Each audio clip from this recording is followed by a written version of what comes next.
We are always giving out messages, whether we are aware of it or not. Our mindset has a direct effect to our situation because however we foresee it playing out, depending on whether we have a limiting mindset or an abundance mindset, you will lock into a particular outcome, and that outcome is the one that will manifest itself. I want you to cultivate a self-love and an abundance mindset. And so in this episode 5, we are going to be talking about mindset shifts to attract healthy relationships. Welcome back to the 10 days of Galentines. These are the chapters for today's video, and let's get right into it.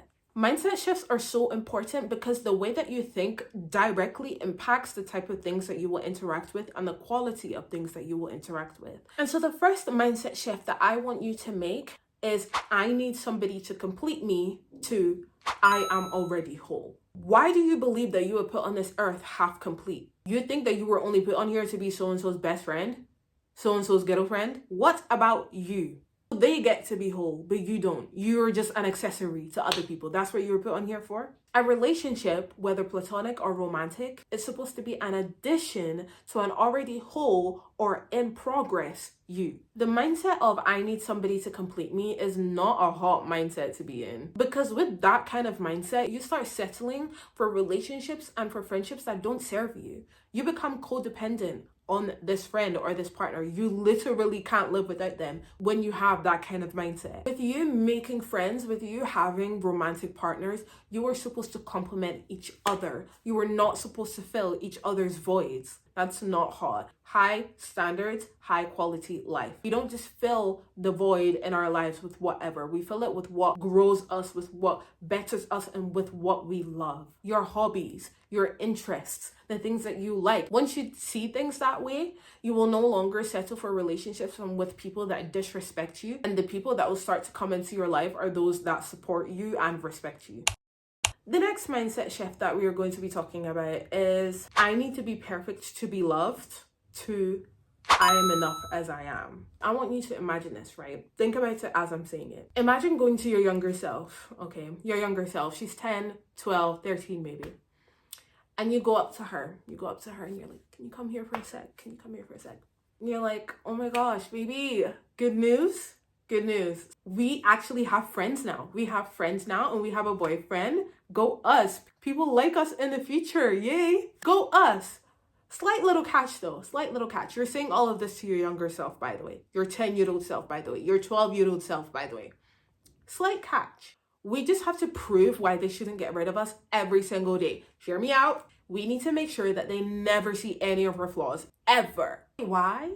Well, because if we're ourselves, they won't love us, silly. But that's a small little change. Like, we can make that shift. Just as long as we have friends, right?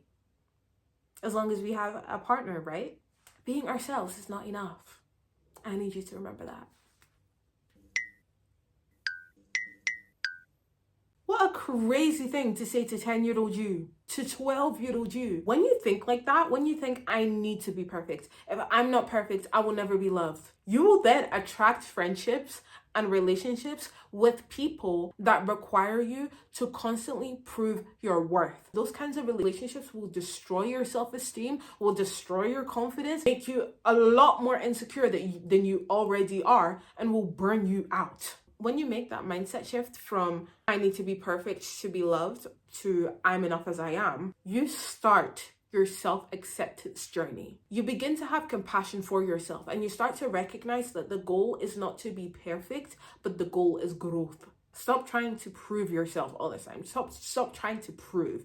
In this particular situation, instance, and context, stop trying to prove yourself. Grow. Yes, but you do not need to prove that you are worthy of love. You are worthy of love because you exist. The next mindset shift that we are going to talk about today, I have to settle to avoid being alone, to I am worthy of the love that I want. A lot of girls feel like they don't deserve to ask for that much. A lot of you feel like you don't deserve to ask for that much. First of all, there are literally, again, I say this all the time because I feel like a lot of you underestimate how many people are on this planet simply because you've only interacted with a small fraction of it. There are 8 billion people on this planet, some of those people have best friends that love them with their entire being. Some of these people have friends that just tolerate them, and some of these people have friends that hate them. 8 billion people. 8 billion. Some of them have loving partners that will do anything for them. Some of them have partners that will do just enough, aka the bare minimum. And then some of them have partners that are secretly jealous of them and hate them. Just look at this range. These are all somebody's reality out there. Some of those people didn't settle. Some of them did. Those that didn't settle chose to go after the love style that they want. So don't let the fear of loneliness trap you into a relationship that will rob you of what makes you you. Recognize that you deserve the best. By shifting to the mindset of I'm worthy of the love that I want, you are recognizing that you deserve the best. Not the best in the world, period, but the best in the world for you. And from that, you will start attracting people who match your standards and who value you. These people are not going to be perfect. I want to reiterate, these people are not going to be perfect, but they are going to be people who match you. Get comfortable with saying no to relationships that don't meet your standards. And trust. Trust is a big thing here. Trust that the right people will come into your life once you stop settling. The last mindset shift, and then we're going to play a little game. The last shift is I need to control everything to I trust the process. Let me tell you, I've had personal experience with this mindset. It is one of the most crippling mindsets to be in, and the shift is the most liberating mindsets to be in. When you're in the mindset of I need to control everything, you are literally hyperactive, alert, hyper aware when you're trying to make friends, when you're dating somebody, and all of these processes are supposed to be fun. They're supposed to be fun. They're supposed to be carefree. You're so focused, hyper-focused, and hyper-controlling of what you say, how you respond. You're so scared to leave things to chance or to just go with the flow. Most of the people that have this mindset are used to handling everything in their lives because maybe other people didn't help them, or it just wouldn't get done if they didn't do it themselves. So you just take care of everything. You're so tense all the time. But that same control that you're having over everything is the same control that got you into situations that don't align with you. That got you into relationships that don't align with you. That mindset got you into friendships and relationships that weren't fulfilling. When I'm saying controlling or manipulating a situation to get a particular outcome, that kind of thing is not, in this particular situation, is not conscious or even like intently malicious. It's literally just rooted in anxiety. One of the best things I did was practice going with the flow. Once a week, I practiced going with the flow. Otherwise, I have a plan, I have a structure for everything. But once a week, I practiced going with the flow. And that was easy for me when it came to going with the flow with my friends, but it became a little bit more difficult for me when it came to going with the flow with people that I liked or was crushing on or was talking to. But once I started implementing that in that particular area as well, the people who I liked and the people that I was talking to were a lot more receptive, and I was literally treated a lot better. And it was because I was in my feminine energy. Guys, if you haven't seen the 3rd episode of this series, go back and watch it. But I was in my feminine energy. I was relaxed. I was not tense. I was not anticipating. My mind was completely blank. Not in a I'm dumb and ditzy kind of way, but I'm just gonna go with whatever happens. I trusted the process, and the process became a lot more enjoyable. When you start to trust the process, things flow to you. Allow relationships to grow organically, without pressure and without forcing outcomes. Now we're on to the next section of this video, and we're going to play a little game. And this is a scenario game. So I'm going to read out different scenarios, and you're going to answer which one aligns more with you. Not which one you think is the right answer, but which one you think aligns more with how you feel or your reaction to a particular scenario. And then we are going to discuss. So scenario 1. You've been chatting with someone new for a few weeks now. Everything seems great, but something doesn't feel right. They're always busy. They don't make time for you. And when they do, they seem distracted. You're wondering whether you should just keep it going or walk away. What is your response? Is your response A, I'll just keep being patient. Maybe they'll warm up to me eventually. And if I push harder, I can make this work.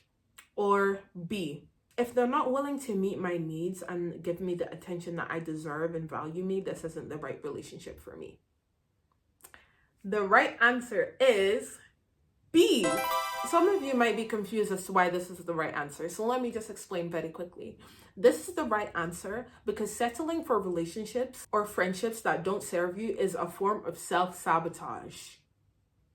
It is a form of self-sabotage. You do not have to convince anybody to give you what you deserve if they want to give it to you. If you got that right, congratulations. Scenario 2. You've been friends with someone for a while, but recently you've noticed that they started treating you a bit differently. They're making jokes that hurt you about your appearance. They claim that they're just joking, but the jokes do hurt you. And you feel torn because they're your friend and they've been your friend for a long time and you don't want to rock the boat. What's your response? Is your response A, it's fine, they're just joking. I need to be able to take a joke sometimes. Like, I don't want to lose a friend over this. Or is your response B, let me have a conversation about this behavior and how it makes me feel and see if they can change? What is the option that you're most likely to do? The right answer is B. You don't actually need to take a joke that hurts. Again, mutual friendships and mutual relationships are based on mutual respect and understanding. If the joke was like weird, but like it didn't hurt you, fair enough. But if it actually did, you need to talk about it. Honest communication can create understanding. And if it doesn't, if you trust the process, you will understand that you are better off without those friends than with them. And that better friends will come along the way. If you got 2 for 2, I like that. If you got 1 or 0, let's try again. Scenario 3.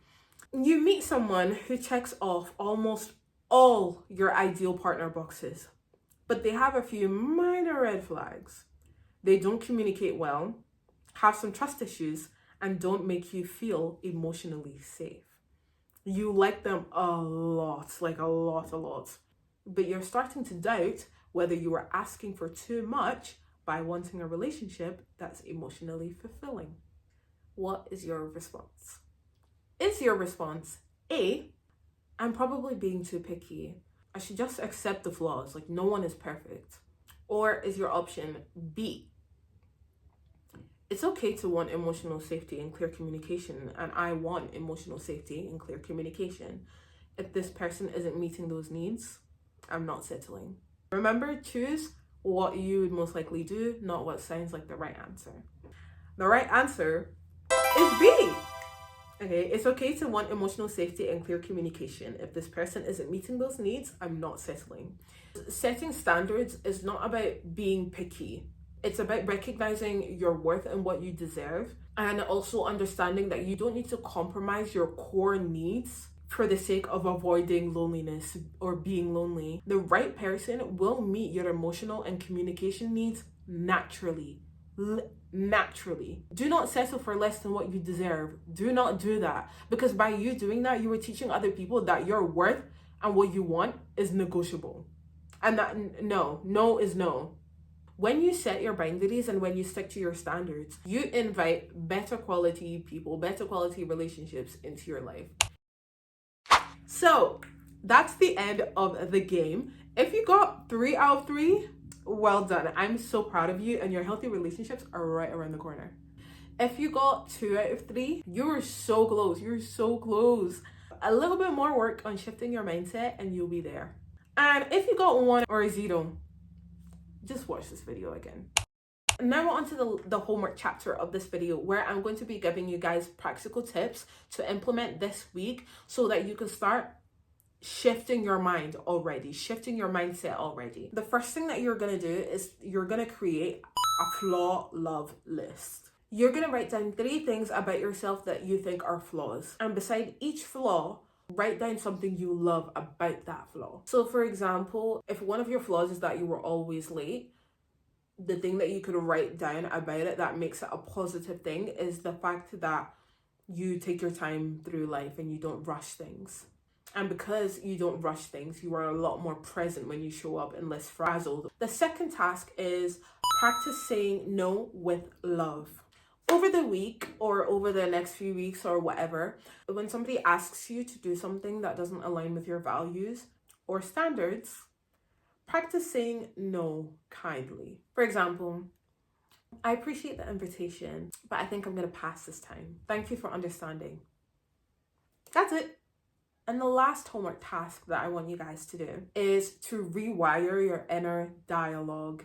A lot of the times when we have these negative mindsets, before we make that mindset shift, we have negative thought processes, negative things in our heads. And so the next time that you notice like negative self-talk, pause and replace that thought with a positive one. Every single time. Catch it and replace it. So for example, if you did something wrong and you messed up and you're just like, oh my gosh, like I messed up. No one's gonna like me now. Like, no, of course, this is so embarrassing. Nobody's gonna like me. You're gonna catch that and be like, it's okay to make mistakes. I'm still worthy of love exactly as I am. You're like, that's how quick it needs to be, or that's how simple it needs to be. You don't need to overcomplicate it. You just need to recognize that negative thought and swap it out. This trains your brain to literally replace your perfectionistic or negative self-talk thoughts with thoughts that will empower you. And that's it for today's video. Thank you guys for tuning in to episode 5. Leave a comment and like this video. I read all of my comments, so leave one. I hope this year to interact with you guys a lot more on my socials, so stay tuned for that and follow my TikTok for just more additional extra content. I hope you guys have an amazing day and I'll see you guys next time. Bye.